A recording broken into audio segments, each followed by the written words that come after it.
For moving within your home or office, keep the printer level as you move it. For longer transport, follow these steps. With your printer on, open the doors and press the resuming button for 3 seconds.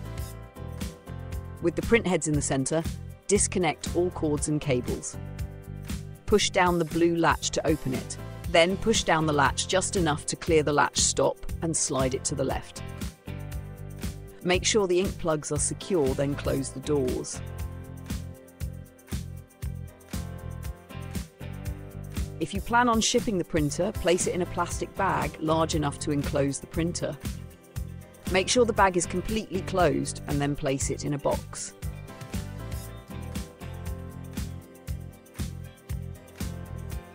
At the new location, open the doors, close the blue latch, and then close the doors. Then reconnect the cords.